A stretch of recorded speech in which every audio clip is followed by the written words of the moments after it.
I'll call the meeting to order. Let's have the roll call, please. Okay. Charles Porter. Here. Candy. Here. Bill. Here. Rick. Here. Mike Crowley. Here. Julie. Here. Chuck Jacobus. Here. Cassie. Marion. Here. Ruben. Here. Byron. Here. Clay. Here. Okay. Is there any way to send a link for this to Gregory Lane? So we're not sharing the link to this meeting. We will post it. I am working very diligently on getting all of this resolved in terms of like IT and open meetings. But not yet. Okay, I just told him. But we will post it. Okay, welcome everybody. I don't have many remarks except that we're just about to get finished with the broker responsibility manual. Groovy's been nice enough to give us a few more days to help ask questions. We all seem to be behind on that, but I think it's another really well-written and well-edited document. I will say that, and my only comment I will make, that I'd love to see us change someday, and I know it won't happen. I think at least at the broker instructor level, have always been opposed. As a professor at St. Edward's, I was opposed to multiple choice questions. I think they're a joke. I know why we have to do it because it's the grading process, but really the real world is, open notebook, open book, and essay questions. We're gonna have a chapter about fiduciary duties, have a simple essay, explain to us where you find fiduciary duties, what they are, instead of these multiple choice questions. I broke my students from multiple choice questions at St. Edward's by simply making them compete with each other in class to write multiple choice questions. And they found how difficult it was to make it either too easy, too hard, and the gotcha questions are a joke. We're professionals. You watch an attorney in the courtroom, they've got notebooks out there. And to me, I'd rather see our instructors know where to find the things and interpret them than just us try to write multiple choice questions. That's my pontification today. I'll move on. Vanessa, housekeeping. Okay. Again, good morning, everyone. Good morning, everyone who is here virtually. Good morning. Just as a quick reminder, the microphone on the surface is pretty good. If you are at the end of the table, it wouldn't hurt to speak up, but you don't need to shout or anything. And then if you are a member, it looks like everybody we've got has their camera on. That's a member, which that's required. If you want to speak as a member, you can always speak up. You can raise your hand, which is, I'm going to ask a question about this in a second, which is that little smiley face with the hand next to it. Just don't forget to unraise your hand, as I say, when you are done, because it doesn't do it for you. And then you want to stay muted to the extent you can. However, as a member, you don't have to. It just can be helpful with noise. But like Rick, I see you've got a headset on. That usually helps take care of that. If you're alone, looks like you guys are in your offices, it's probably okay. It's just sometimes it seems like the mower always starts going or something whenever you have these meetings, right? And then does anybody know, I'm asking everybody in this room, we've got somebody who keeps trying to join Brittany Shelton. Is that what you She's said? the ed director from Greater Denton, Wise County. Okay. We are not going to let her in just because this link was not shared. Would you like me to email her and That say would- we're not doing it? That would be great. Tell her we will post it. And we will, we are working on a better system for this. Okay. It's, the state moves slowly, right? I'll blame the state. Looks like we've got Commissioner Russell and Commissioner Wilkinson with us. Looks like Commissioner Russell's still getting set up, but we can see you, and looks like your sound is working. So, okay. I think that's all I've got for housekeeping. There is coffee for anyone who is here in real life in the break room right there. Thanks, Vanessa. We don't have to vote on approving the meetings minutes, but do we have any comments about the minutes from July the 7th? Anybody? Okay, let's move on. Apparently we've received one written comment. Abby, do you have a copy of that? I didn't make a copy of it. It is in the materials. Oh, thanks. Okay. Yeah, thanks. There you go. Talk about appraisals, thank you. Submit a proposal for the adoption rule amendment which amend the current CE requirements and add 1 or more hours of required class time covering the topic of appraisal or understanding appraisals. Did anybody read or think about this? Anybody have a comment about it? Got some appraisers in the room. I can tell you right now, I have 19 classes approved that teach about appraisals through Texas Realtors and 6 through another. And 5 of our designations and certifications talk about it if you take education. I think that what William writes is interesting at best, but making an extra hour required on CE for appraisals or restricting it to an hour that's required on CE for appraisals is probably not what we need. The confusing part to me was a little bit about the discrepancy between his brokers and the feedback he's getting from his broker. And so I don't know that there's anything that we would be able to do from a mandatory education level. I think he needs to seek out the right answers on his own. And it's unfortunate that there's that type of discrepancy in the industry, but I think that's a little bit of price. Yeah. I'm gonna do that. And it's statutory. The issue bringing up is requiring something different as far as education goes. So they have to go back to changing statute. Yes, and I agree that having more education with appraisals would be nice, but I don't think it's right to make it a mandatory thing unless we get to the point where we can finally raise the number of required hours that licensees have to take. But right now, I'm not in favor of making really anything mandatory because we just don't have that many hours to pass around.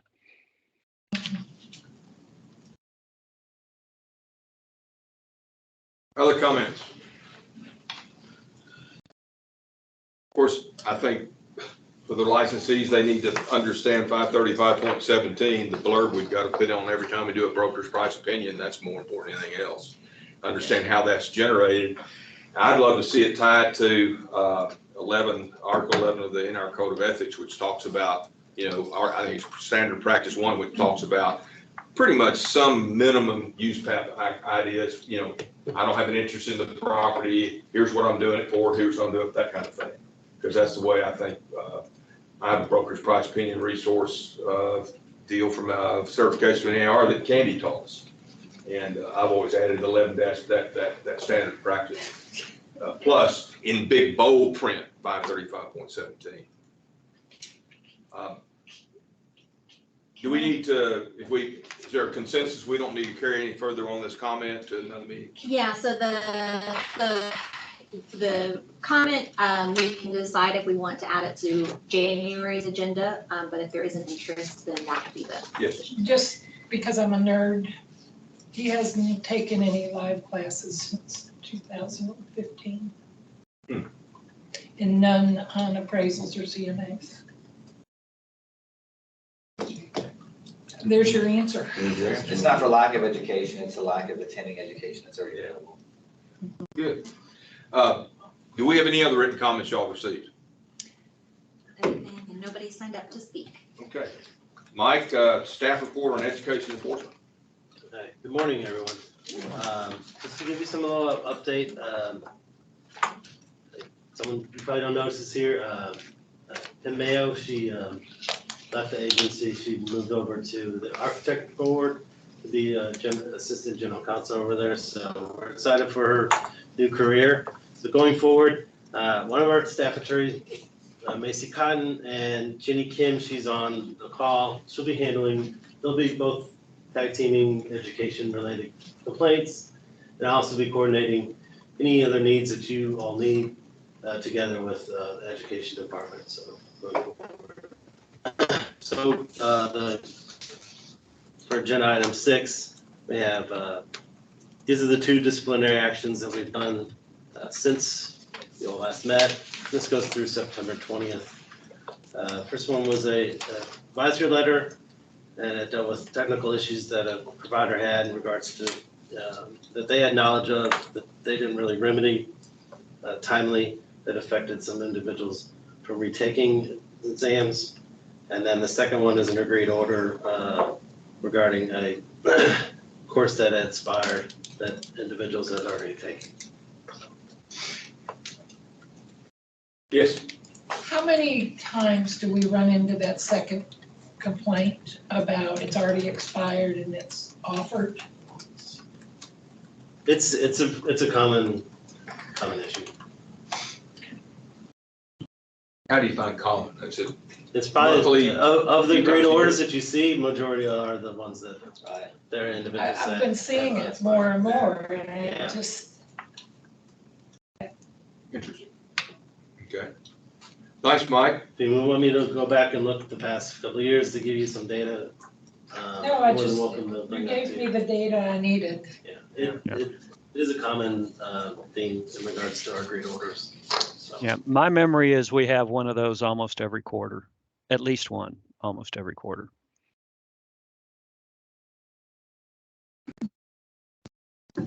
Okay.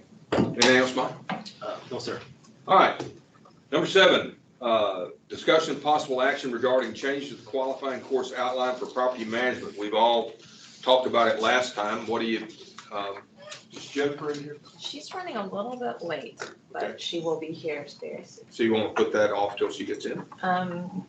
We can We start could with this probably one. also start though if you want, if, I mean, I think the thought was right to walk through that outline.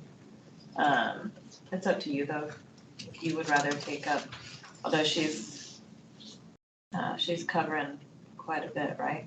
Yeah, why don't we just move on to 8 for a minute, and if you want to, then we can come back to that. Then we can start if we need to. All right, number 8, discussion of possible action regarding making the 30-hour real estate brokerage course a mandatory course as part of SA hours. We've talked about this before. Do we want to make this recommendation? Modify that for us. I do. I think that's a really good recommendation. I know that it's covered in agency, and I know that it's covered in principles one. But I think having that then reaffirmed after people have been in the industry for, a little bit of time would be beneficial, not just for the public, but for the people who are involved, the broker and the sales agent alike. And so I agree with that recommendation. So of the SAE courses that are available, they would be able to choose 2 and have mandatory to take the brokerage course. Am I understanding that correctly? That's, yeah, In the first 2 years. in the first year. Sooner better. So you agree with that? Absolutely. Absolutely. Well, do we need to make a motion for this? Yeah, so I think if the committee wants to move forward with that, the plan would be is we would work on a draft rule because we looked at this and we think we can do this by rule. And so we would work on a draft rule to present to you all at the January meeting. Okay. Well, can somebody make a motion to do that? So moved. Second? Aye. All in favor? Aye. Okay. Perfect. Look forward to that. Well, let's start talking about the property management course. Go back to 7. In the broker responsibility manual we're now in the very final stages. We talked a little bit about property management, and one of the things that, of course, did you know commercial property management is not regulated by the commission? However, commercial leasing is. It's one of our big bullet points. And I think before, when we talk about the property management course outline, y'all remember I put together some things on it. I thought there were some things we should kick out. I wrote a bunch about it. I guess the main thing, if we're One thing that comes to mind, and it's just purely from my own anecdotal work, when we owned office buildings and shopping centers that we had developed. I mean, my property managers also leased. And so I don't know how many examples there are where there's someone that's a pure property manager that doesn't involve doing some leasing along with it. And so maybe this could be a little confusing. I don't know. How do you separate that precisely? In other words, we'll say somebody that does property management, it's easy if you've got your work people that do the work in the, repair and what we used to call porters. They don't need to be licensed, or if you've got someone that's getting obviously an employee, but if you've got a property management company out there that's managing an office building, and they're also handling the leasing, or a shopping center, it seems to me like they gotta be licensed. And I know we don't touch apartments, right, either. We stay away from apartment management, even though that's residential. And we've now modified some things in the property code. The landlord's got to give the tenant some notice about flood problems. So. So Jen is here. Oh, I'm so good. And, Step up. Hi, good morning, everybody. I apologize for my tardiness. No. I've had a very, very crazy morning this morning. So if you want to head out, I'm just kind of starting the discussion. So. Oh, you want me to take? What are you going to? Sure. And Jen, I can, Take over. if you want, Jen, I can speak a little bit to, we just started. Okay. But I think that one of the things that we looked at with that broker responsibility course, and I think you all looked at with the brokerage course too, is really dissecting, going through this outline as it stands, similar to what you guys did with brokerage. And then figuring out what you think could go in there. We're doing a little bit of a toggle this time around with our courses of, okay, we're gonna teach the requirements, but we're also gonna expand on best practices. This is what Chelsea always says, right? We can't enforce best practices, but we could teach them. And I think you see that in a lot of your courses, right? And so the thought is, we've had these public comments on property management. That's what sort of got the ball rolling, but then this thought too of opening up this outline, which this group agreed to do last time, to look at what could stay, what could go, like how could we change this? Does the course work as it is now? Is it, perfect? Or what additions could be made? Charles, right, he and Mark have a whole version. And so I think the thought, and I'll let Jen, speak way more intelligently to this than I am, but just what does this course look like? What could it look like? And what do the great minds in this room think about the impact it could have? Well, and I think, I kind of feel like you pretty much summarized it. Charles, you had made some edits to the property management course approval form. I can't remember, has the committee seen all of that? We've seen it. We talked about it last time. We talked about it last time, We right? didn't. And then there was no further feedback, if I recall. Right. So I think, it's really up to this committee. Do you want to continue to pursue some changes to, the content of the property management course? And I apologize, I am still kind of trying to get my head out of the tire pressure on my car, on all the wheels of my car in my attempt to get here this morning and put my head into ESAC. I think we just pick up on the discussion that we had, that we previously had, and keep moving forward with that to the extent that this committee wants to do that. Well, maybe the first question then is, do we want to go through kind of section by section today and look at it closely and then give y'all some guidance? Is that what you're really looking for? Do we want to do that in this meeting? Sure. Is there a consensus for that? Everybody, Zoom folks? Because I've got it in front of me. Well, let's just look at professional property manager, role of property manager. I had mentioned, and it's, as far as I know, I haven't checked this week, we still don't have the newest update to the landlord tenant guide. But, I think that's one thing, the A&M Real Estate Center is the landlord tenant guide, that whether we're attorneys or not, we ought to have to, as a y'all can disagree with me, but as real estate license holders, we can rely upon that.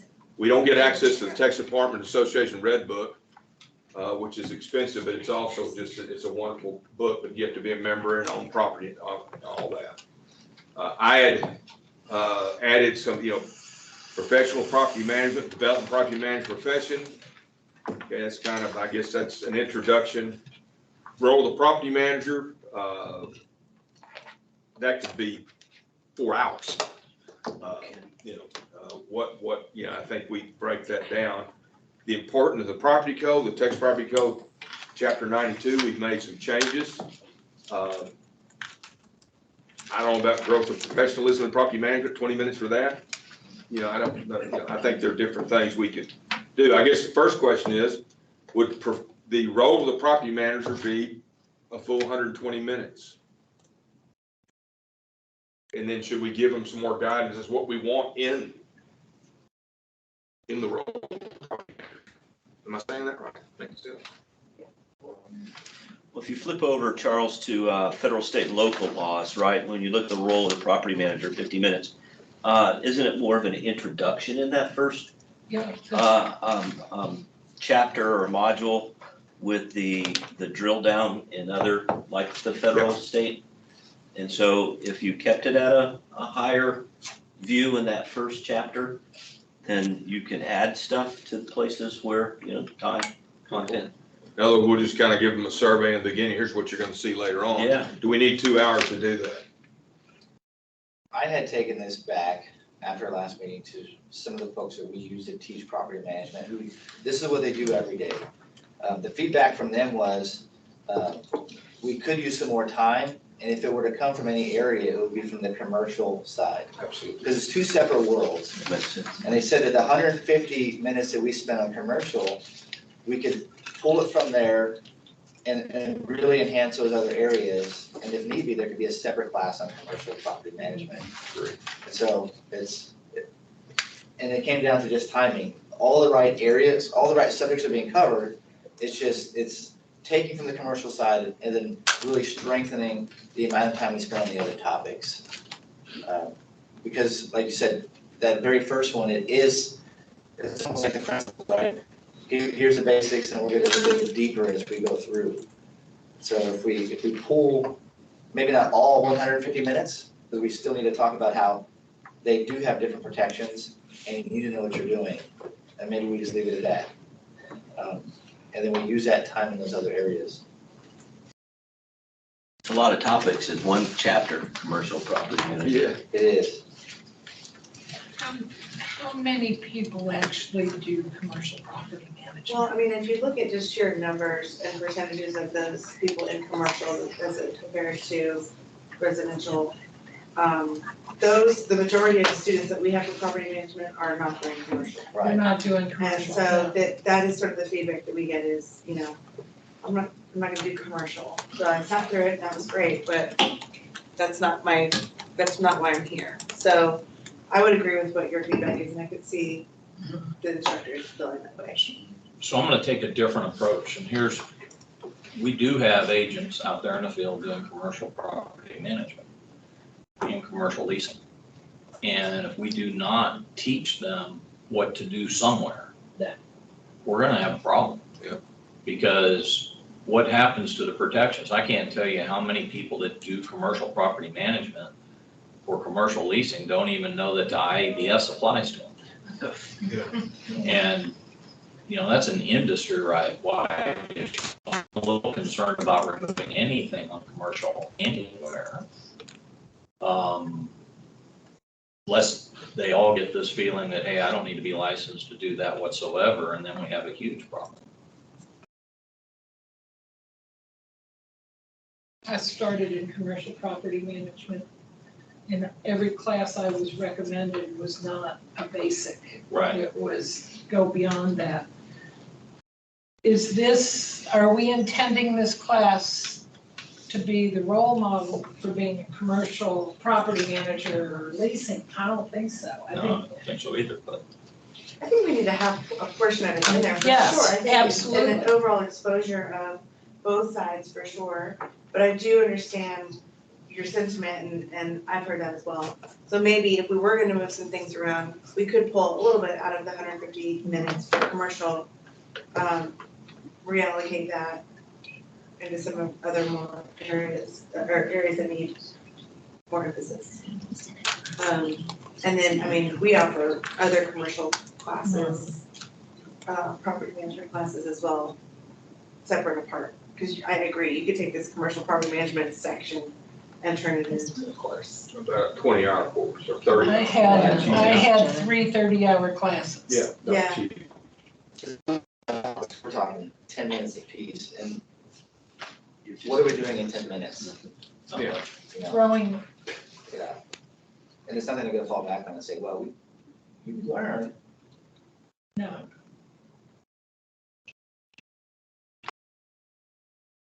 Seems to me like we mention it, how do you mention it and then be able to use it as a way that you you've got to assess the geographic competency of somebody who's gonna do commercial work. They've got to understand they've got fiduciary duties to the client. That means they've got to be scrupulous and meticulous if they've got a client, even as a tenant rep. And that gets into a long story. I mean, I've done a lot of commercial brokerage work and it's very complex. I think can we put in there that this is not the end all be all. This is where we talk to them about becoming competent to be able to work in that field. And it's not this course. It's That's exactly right. going on. That's wise. That's right. That could probably be done in an hour or less versus 150 minutes. Mhm. And if I'm hearing you say, maybe we focus on how that does relate, what we do regulate as TREC, which is commercial leasing.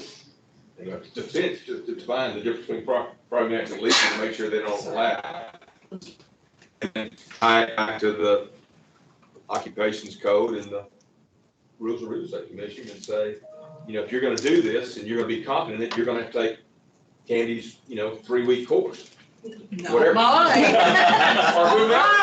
I mean, I don't think most real estate agents, unless they've done their own real estate leasing or leased on office, they don't have a difference between net rentable and net usable space. They don't have a clue. It's on They have the no idea test. about waving the landlords in. We can go on and on for hours, and those folks, especially on the Zoom call, can go on about it. It's a Jennifer, very she's- unique She's one. hiding, right? She's hiding down there. So I am hiding. these main topics, so for example, it says commercial property management, that statutory has to stay. But the subtopics are not, correct? No, if you look, I think it's page 5 of your materials, we included the statute there. And that's what includes the actual required topics. And then the statute gives us the authority by rule to kind of develop the content further. So, Right. anything commercial property management, that's not required by statute. The statute is pretty broad overall on what needs to be included. It says the role of the property manager, landlord policies, operational guidelines, et cetera. But doesn't speak to anything specific to property management or for commercial. Item K, page 5. What item came? What item can? Item 7. Page 6, right? On agenda item 7, but I don't see Ken. Yeah, I see. You have I'm sorry, the next page. Page 6. So Page 6. So that's the rule, yeah, 535.64 is the rule. The Gotcha. prior page is the statute, so the rule, the commission has the ability to develop the statutory requirements a little bit further. Okay. So that's where you all have flexibility to Good. make Make recommendations sure we're to looking at the change. same thing. I was like, I'm seeing that, wait. Yeah. One page ahead. Chair, if we go back to the broker responsibility rule and that level of competency that the broker's to require for the sales agent, right? And they look in there and they say, well, in our policies, we require you to have a certain level of education and maybe some hands-on experience in order to do property management. Then perhaps there could be a separation then between the two, and this is a residential property management course, which may fulfill some of that obligation, and then could be then further defined by a commercial course. right? And maybe it starts at the very beginning with the focus of this is a course that fulfills a specific requirement, but not all property management requirements. Mhm. Or Makes sense. Notoriously, we've seen complaints to track about property management, right? And so if part of our goal here is to help mitigate that, are we seeing of those complaints, are they largely residential 95 probably. or residential? Right. And so if we come at it maybe through that lens of, this is a qualifying education course, which would be an elective option for an SAE. We're working with a newer residential agent, more than likely, who needs to be mitigated from these types of complaints. And so what you're saying is potentially, maybe we make this a residential property management course, because we're looking at it through that lens, and not, and delineate out the commercial property management course as an elective at a future time. And in this mention, like Mike said, something about commercial management, but then warn the people, be real careful with it. It's Because short it's and very unique, and it's different between, office, retail, industrial, it's all very different characteristics in every one. If I can make a comment, I really took this course as part of my SAE, and the commercial property section was real high level. And personally, there's some interesting stuff that I didn't know before, but it doesn't give you like in the weeds type of information in general, which we see issues with residential people getting in to this area. They really don't have a clue what they're doing. So, I kind of like the way, Bowers with separate types of courses, and focusing on like some other, detail that you can use some of this time. well, then you can reduce the detail that's in that particular chapter, commercial property management, right? And put an overview in there of what a broker's role would be in the sales agent with the broker. And then use that time for additional detail on some of the other content areas. Right, we could, from the rule, not the statute, remove line item K and then roll that into A. When we talk about property management, what it is and the profession, recommend that they take a commercial class if necessary, and they can use that 150 minutes where it's better served.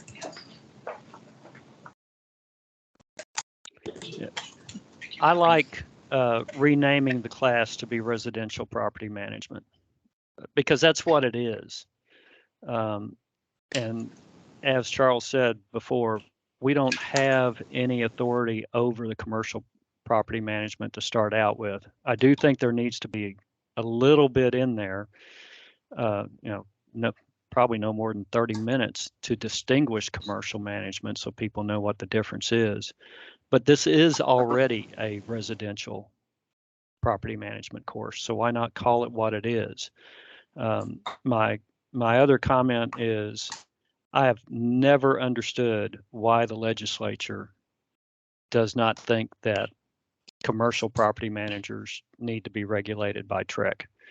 And I sure would like to see a movement somewhere to push them to include that, for them to change the statute. Absolutely. Absolutely. So just to clarify, what I'm hearing is a leaning toward differentiating, renaming this course residential property management, pulling out the majority of the commercial leasing topics in there, but leaving a high level overview to distinguish it from, specifically from, and then later looking at developing an elective commercial property management course. Is that where everybody is? Kind of what I'm hearing. Okay. Yeah. That's good. And actually, I don't know, I would like to see that, but I don't know if it's under TREC's purview to develop a commercial property management course when TREC doesn't regulate commercial property management. Good point. I mean, I wish we could. I would very much like that. I'd very much like the legislature to change the law, but I think we probably should more so spend our time on things that we actually regulate. Okay. Yeah. It's a good point. Yeah, and I guess I was thinking that, but Vanessa and Abby can double check. I know we have the authority to create additional courses, and if it could be an elective course, maybe there's room there. Yeah, so I think that's a great point, Rick, and it's something that, I was kind of thinking about while I was sitting here, is, what our authority would be. And as Jen points out, we do have this sort of broad authority to create additional qualifying courses. But whether that particular topic would be appropriate, I think we'd have to kind of give that some more thought, but that's a very good point. Well, if Again, I could I wish we could, but I don't know. if I can make a point here from Houston, Please. CCIM, ULI, there are so many terrific property management courses for commercial brokers. And they're very high level, they're very expensive, they're very complicated courses. And anybody who's going into professional property management is going to take those courses and get the designations that they need to build their qualifications for that property. They're not going to go out and just do it haphazardly. People who go into professional property management on a commercial basis get much higher level of education than I think we're trying to regulate here. Good point. Definitely agree with that. Totally.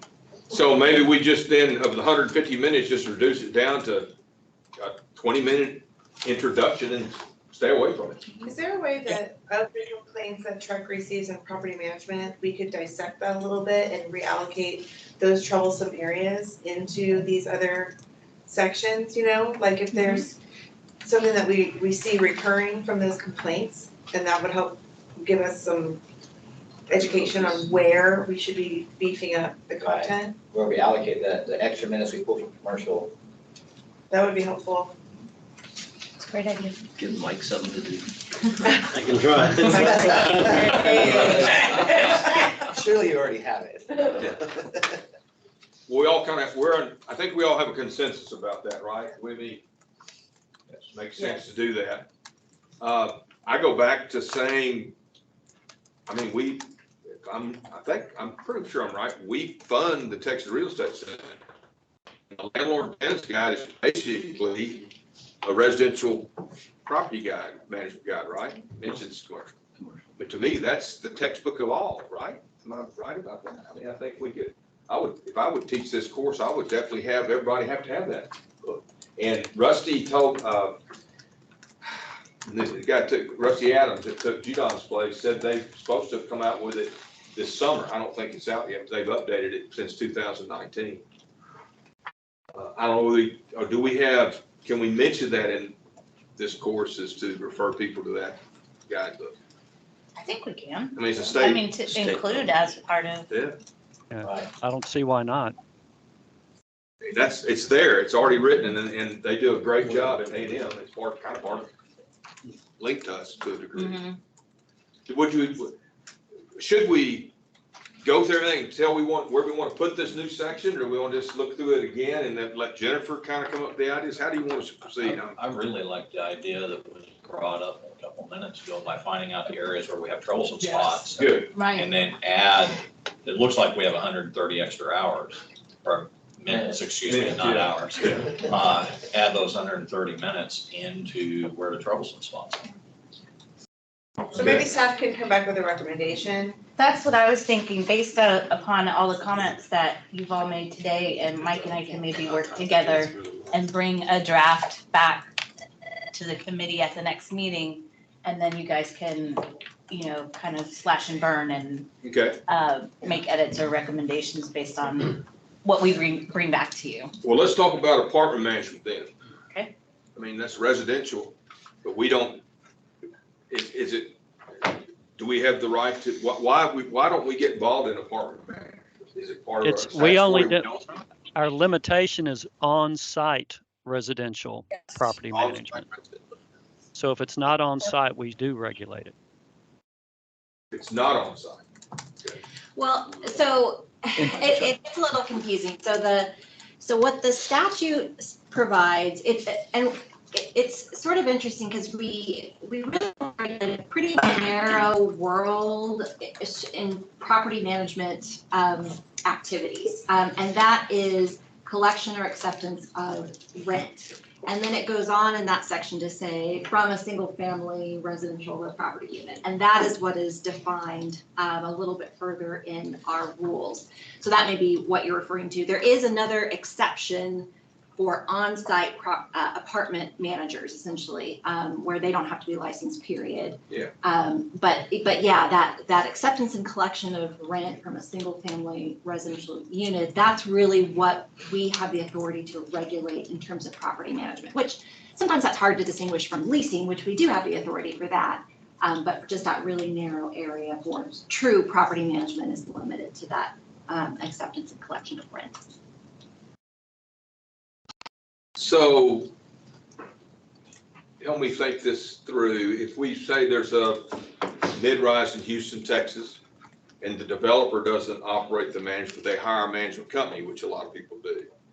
Then that management company, unless they're involved in collecting rents, if we separate the management part out, the management part doesn't have to be licensed, wouldn't be involved in, but if they're collecting the rents also and leasing the units, then we regulate it.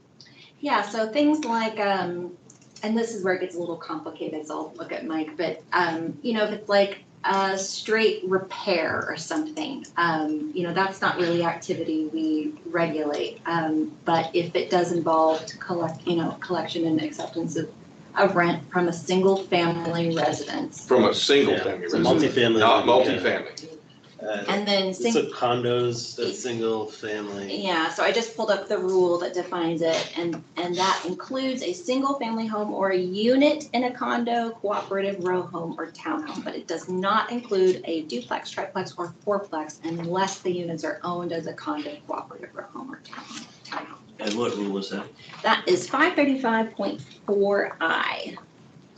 Okay, so that would eliminate.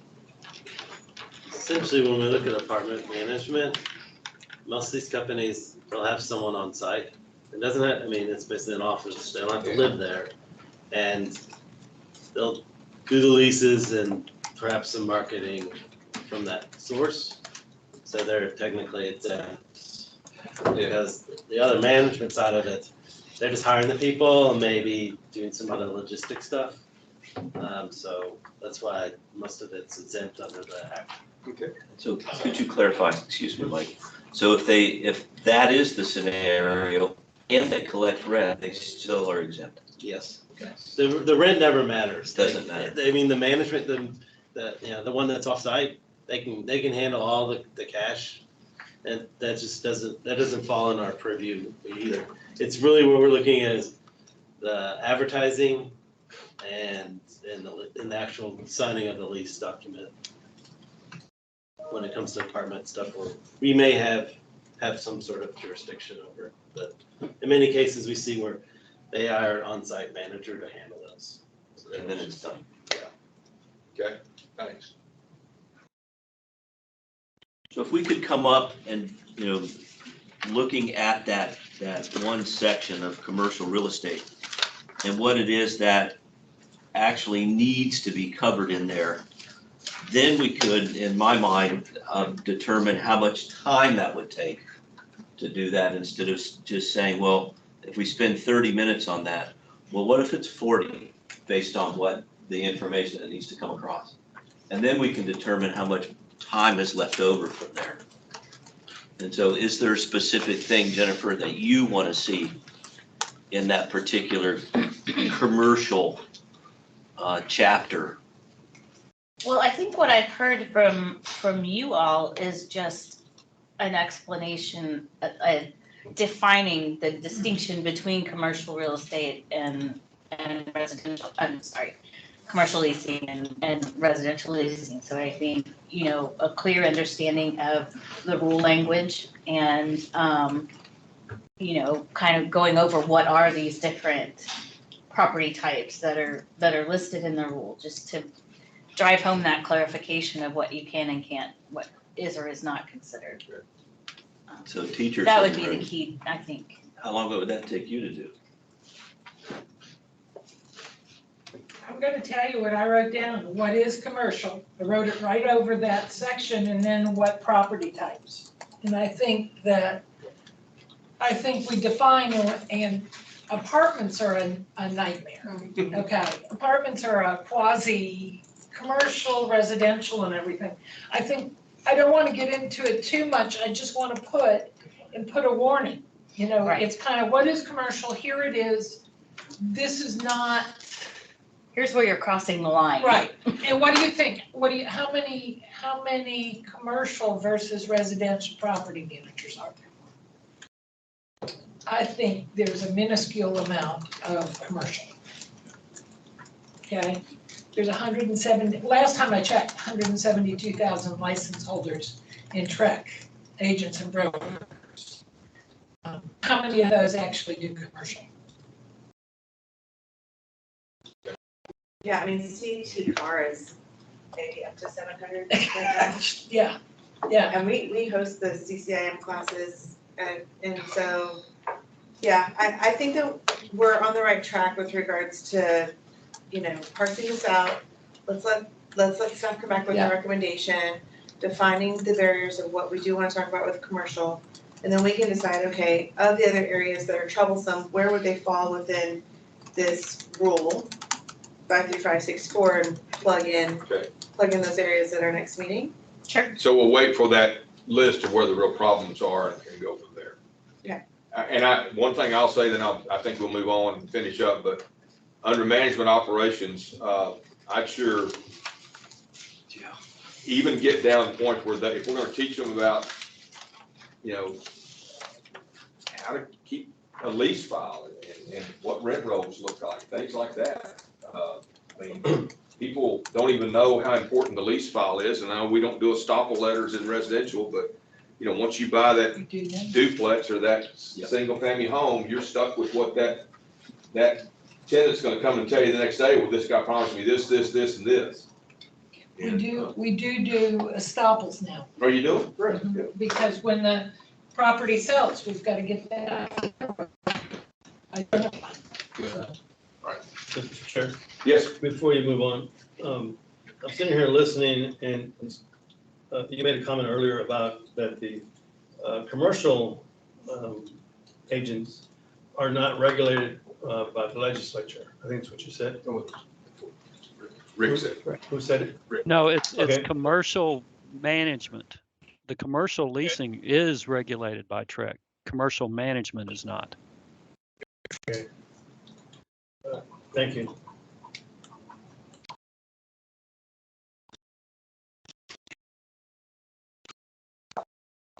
One more thing, just, we keep talking about the residential, the apartments. That can be dropped in. A topic about that can be dropped in on the side where it is part of residential property management. We're not negating it, but we don't have to, the residential part we include, the commercial part we shove out. And what Candy says, if we're gonna mention apartment management, I think that there's some new tools like, y'all don't fuss at me, but Houston now has a City of Houston multifamily habitability inspections. And they're gradually going around to all the different apartments, and you can learn a lot of things about, they don't have them all yet, but you get incredible reports about the condition of apartments and problems that they've had in these sites. I know we don't have warranted habitability anymore, but Houston stepped up to that role, and I think you'll see more and more of that around the state. Okay, anything else on this topic before we move on? Good. Okay, so, Please. and I'm sorry, I've been a little bit in and out. So we're going to summarize commercial, right? Here's what it is, here's what it isn't versus residential. Similar to what Chuck said of, if you're gonna do that, you need to do that. And get get the courses, this and that course, and then is the thought to add more time to the other sections once we have a little bit more detail? Yes, and Okay, the content will be based upon trying to fix the real red flag problems we're having from complaints about residential expansion. okay, about the complaints. And then maybe, you know, I thought what Mike did was really interesting, if anybody else has resources like that of folks who teach the course and what they see and feedback they get on, you know, I mean, Mike took it, right? He didn't teach it, but he took it, like, what did that look like? What questions are you getting? What are you seeing out there? If you have access to anything like that, sort of like what Mike did of, hey, if you could change this, what would it be? And it sounds like Yep. more time on this other stuff. If there's anything else, I think that could be helpful to bring back to the next meeting. We'll bring the complaint info. We'll have Mike do an anonymous survey of what he thought could have been better in the class. But I think that might help build that out in a little more detail for the next one. Okay, we'll move on to item 9, discussion of possible action regarding pass rate data. Jen? I think, are we talking about the real estate brokerage course first? We already did. We've already done that. Oh, you did? Yeah, we passed that passes. Recommended. Very good. Okay, so let me switch over to that data. They loved it. They loved it? They loved it. Okay, so we're gonna make a We skipped recommendation. forward to give you the Yeah, we opportunity to skipped get forward. here. He did it, I wouldn't do it for you. Well, all right then, that's great, thank you. And yeah, we're just moving right on. Okay, let me find materials. Okay, so what we provided for you here, this is regarding, we're talking about course completion dates and the impact on first-time pass rates, right? Is that where we are for this? Okay, so we compiled some data. Rebecca, who's sitting at the back of the room, and put this together for you all. And basically what we did was take over the last 2 years, of those that passed the exam on the first attempt, how many of them took all of their education within the last 2 years, and how many of those took one or more courses 2 years or more prior to taking the exam for the first time. Basically, this is the first, number one, is basically the information that you see published on our website. And this is as of August 31st of 2022. So first time pass rate is 60.43%, first time fail rate is 39.57. So in terms of the information that this committee was looking for, if you kind of scroll down, Amber, are you manning this? Mhm. Yeah, thank you, to 2 and 3. So of the sales agents in the last 2 years, up through August 31st, 2022, those who passed the exam on the first attempt, 94% of those took all of their courses within 2 years of taking the exam for the first time. A little over 5% took one or more course outside of that 2-year date. And then very similarly, of the sales agents who failed the exam on the first attempt, 93% took all of their education within 2 years of taking the exam for the first time. And only almost 7% completed one or more courses more than 2 years before taking the exam for the first time. So basically the question that was posed, that was asked was, is there a significant impact on how long ago people took their coursework and the impact on their first attempt at the pass rate? And I think based on the information that, at least going back 2 years of the data that we provided, I think the answer is probably no. No. Yeah. 1% is not that. So basically, I wanted to provide this to you as an initial response to your question, and ask the committee if there is any other direction you would like to see staff research and provide information back to the committee based on this result. I am getting very different numbers. Just looking at our students, we are showing that and we have it broken down by days. And so we're showing at least 111 students just in the last 2 years took their classes and their tests beyond that period. And so our numbers are they seem to be much higher, unless we're the only students who are waiting more than 2 years. Unless most of the ones that are waiting belong to just our provider, our numbers are vastly different. I mean, we have students taking their 43 students, and I know 43 in the grand scheme of things is not a whole lot. They took between 8,000 and 1,000 days before they took their exam. They passed or did they fail? They failed, of course. And the greater extent is, even if we look at those numbers, and I don't want to call your numbers inaccurate by any means, but that's 1,600 agents who, if it's just 1,600 agents, they took their classes outside of that window. How relevant is the information they're now being licensed to perform? So I took my classes, just since in the last 2 years alone, we've had 2 different check updates.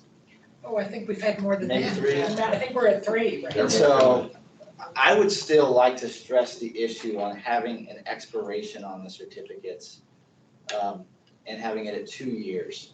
Given the data, a 2-year expiration date on qualifying course certificates, if we can do that. Because so much changes in that period, and there's a variable here we can't see, and that is how well they did on exam prep versus what they learned in class. It's one thing to scream through it and just be able to regurgitate something on exam prep. Now they have a license, now they're performing, and now hopefully the broker is catching them. But we don't have to answer that here, we already know that answer. And so having some sort of expiration that says, you've taken your classes, you have this much time to take your licensing exam before you have to get the most relevant information. How long are applications taking to get filed now? To be- From Process. to be processed, 10, 12 days. Yeah. so it's fast. Probably Yeah. and that's probably at an Yeah, they're outside. I quick. think I mean, they're, The They're real really estate commission quick. is not- Yeah. Extremely Okay, efficient. that was my, we had that issue in the past. but now- right, No, they're and that's good. not an issue now. No. Can I put a little different twist on this? I don't know how many people have taken a test recently, but I took Tennessee and Colorado, and all it took was an exam prep to pass it. I hate to say it, but I know. because I teach some of that and I review some of that, but I gotta tell you, it's not the 180, they're going into these exam preps and I did it, I passed both of them without any problem. I had no courses, I had reviewed principles, that was it, that's all I had behind me.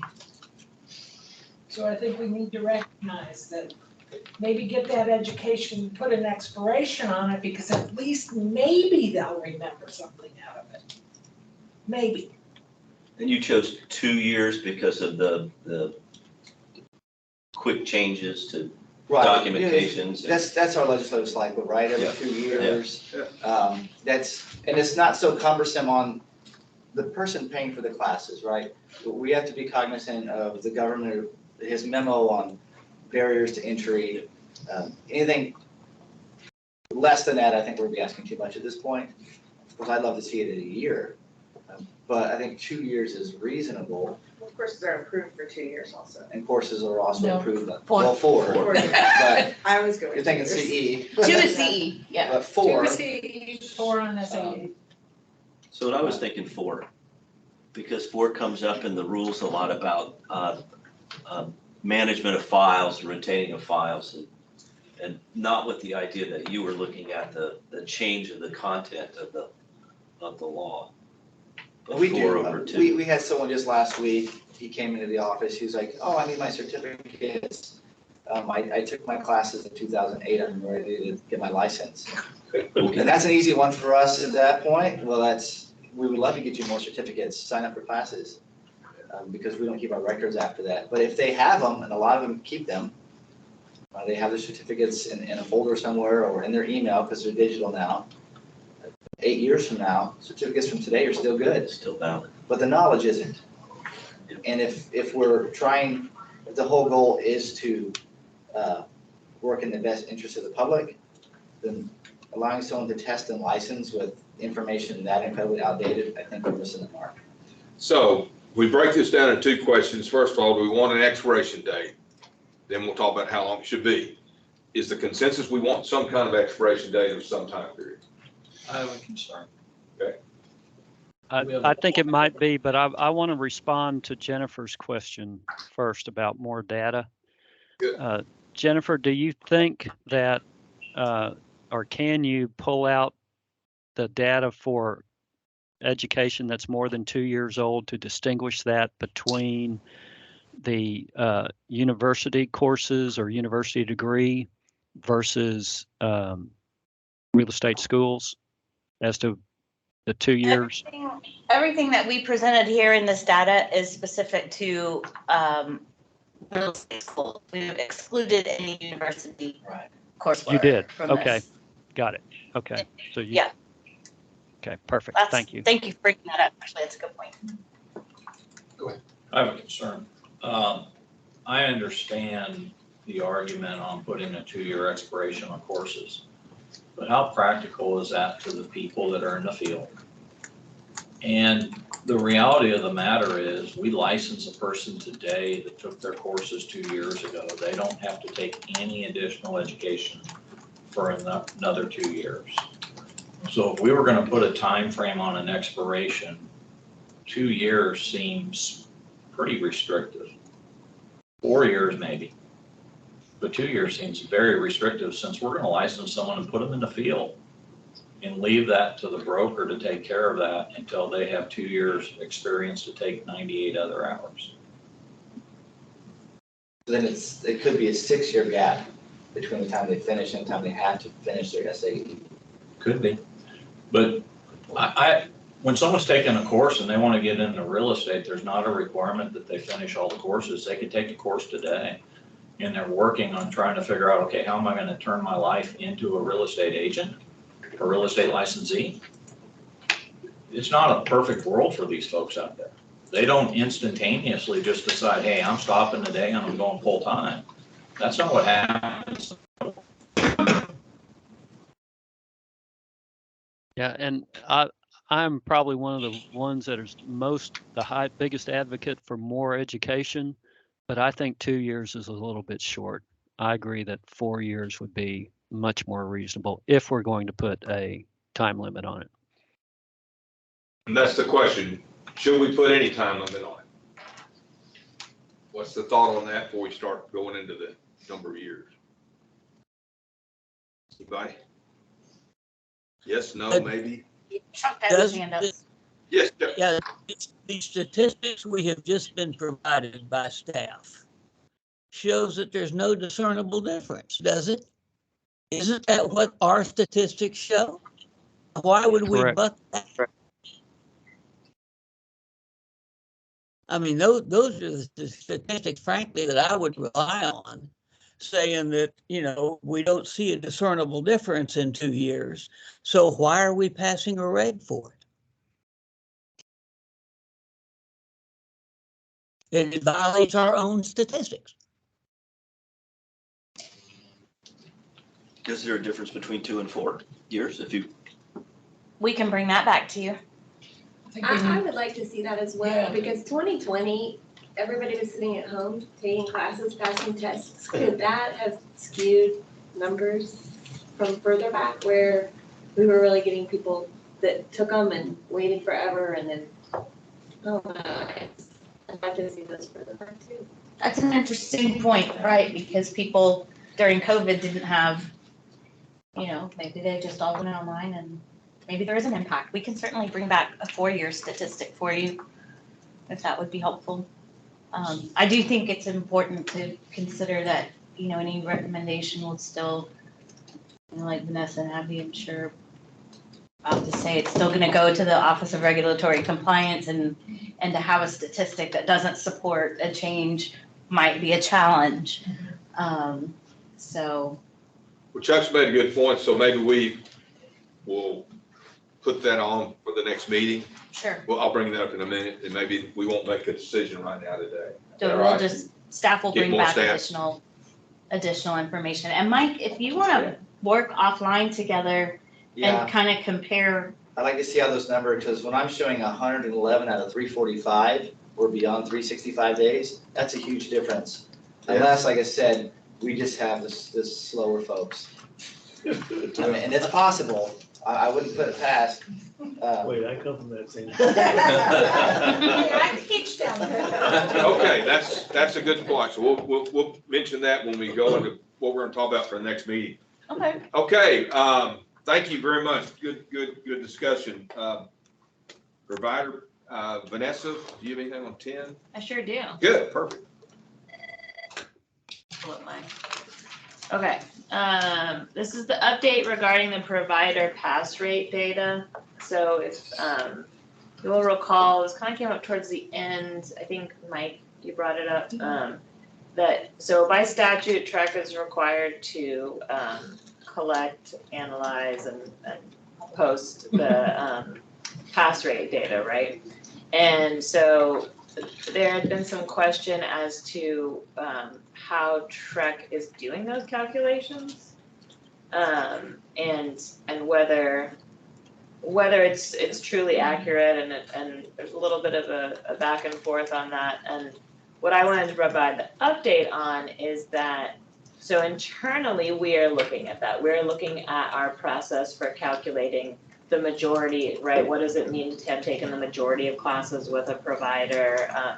What does that look like for agent versus broker, the actual structure of those tests, things like that. So internally, this is what I'd say. You have raised the issue, and we are looking at it. We're working, Rebecca's back there, she's getting us some more data. She is our data person. And so we're looking at it truly the way that we calculate it. So we've got a rule, and the way we calculate it, we'll look at that internally. That's really more of an administrative function of the agency. But I think of note is to tell this group, we are looking at it. I think there is some room for some change, but I don't want to commit to that because I haven't seen the data and we haven't looked at it, and we're getting a new system, and that might, they're just like all of the complexities that relate to that. But, noted, and we are looking at it and working on it, and we'll make sure that it is done right. And that could be continuing the way that it is. It could be a slight change. I don't know yet, but just know that we've heard the message and we are working on it. Is that good? Yes. Appreciate it. Yeah, thank you. It's quite the challenge you have. Okay. I can do anything. Number 11, discussion regarding agenda items. First of all, an agenda item will be information about property management. Mhm.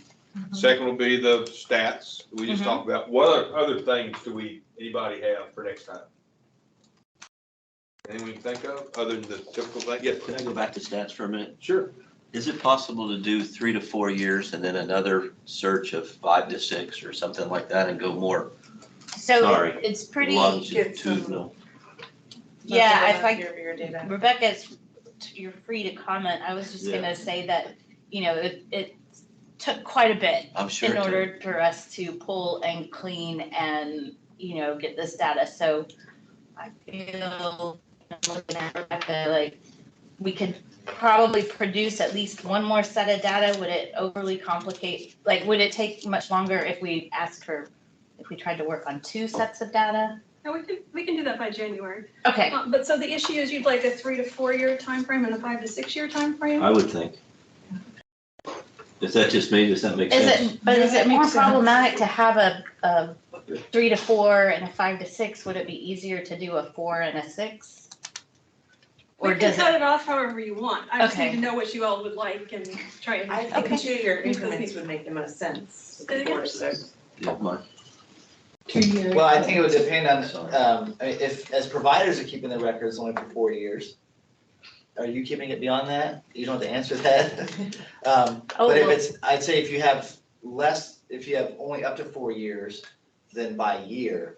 If you have more, let's say you have 6 to 8 years of data than by 2 years, I think would be more than suffice.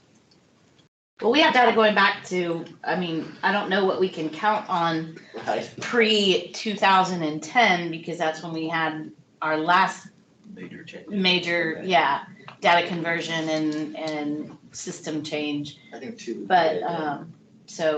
but we can go back. Okay. Just for clarification, I'm talking about when they completed the courses or when they took the exams, because those are two different things. The people right now we have are people who took their exams in the last 2 years, and their courses could have been up to 2 years before then. Right. So are we still looking at a group of people who took their exams in the last 2 years, and how old are their courses, or took their exams in the last 4 years or 6 years? That's a good question. So yes, I would think that if we're measuring the time distance from when they took their last class and they're eligible for their exam and the time that they took their exam, whether pass or fail. Because if somebody is taking their exam within 3 months, so we know our students, for example, the majority of them, if they take it within 90 days, we know how well they're going to do on their exam. If they take it within 190 days, 345 days, we know how well they're going to do on their exam. So it's the time frame between their last class and their exam date. Okay, but how far back do you want to go for those exams for those people? I understand about the time from the So form. 2 years, 4 years, is 4 enough? Well, I'd like to see 6, but Yeah, that's not I- the question I that I think. yeah. Yeah, that's not the question. I think you keep the exam date constant at the most recent that you can, because the exams change over times too, over time also. And so if you are comparing data with exams taken in 2022 versus exams taken in 2020 or 2018, you're throwing in yet another variable into the data set. And I think it'd be much better to keep that variable constant, so to speak. Does that make sense? Yep. And that's what we report on our pass rate page right now. It's just the last 2 years of exams. So that makes sense to stick with that time frame. So you're just wanting more details about the length of time for the courses for that group of students is what you're asking for? From the end of the time that when they finish their last until that test date. So we've been looking at the people who have taken it in the last 2 years. Okay. So if they finished 4 years ago and they took it at this point, then how did they fare? Okay, we can do that. And maybe 6. I mean, how many people you can actually see who took their classes 6 years ago, who took the exam recently? Probably not as many as who took it within 90 days or 180 days or something like that. Okay, we can do that for Right. sure. Chuck, is your hand up? No. Okay. All right. Wait, it is, I'm sorry, I forgot to take it down. Come on, Chuck. All right, so we've got stats, property management info, anything else we're going to add other than our normal things to the agenda next meeting? And staff will work on a draft rule for the SAE. Okay, anybody else have anything? Okay. Okay, before we close up, our next meeting would be, we've got alternatives January 3rd, 4th, or 5th. I think because of, well, I'd love to see it the 5th. I'm gonna be here, doesn't matter, but up to everybody else. We're scheduled for the 2nd, but the agency is actually closed that day, which is why we're. Can we push it to the following week? It just feels like it's a hard week coming out of the new year. How does that? Whatever. Can we do that? No, Is that possible? I think there was room in the next week, right? The 9th and the 10th? I like that a whole lot now. Good. Yeah, that's just a hard week. Is Monday or Tuesday better for y'all? Monday. Monday? Monday. Y'all like Monday? I think there may be another advisory committee meeting that second week, so I'm just gonna stare at Amber while she looks. The 9th. The 9th is on a Monday. Is free. Yeah, I mean, I think the 10th is fine too, but. So 9th or 10th looks What do great. you think? Either of those. Either. 9th?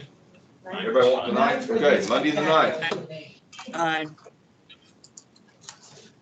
Okay, Well, we're gonna adjourn. I want to first of all thank everyone for being here, Zoom wise, great meeting. And especially thank all our colleagues at the Real Estate Commission. Y'all are just great. Everyone helps us so much. With that, we're done. Thanks. Bye. Thank you, everybody. We might just leave it, not.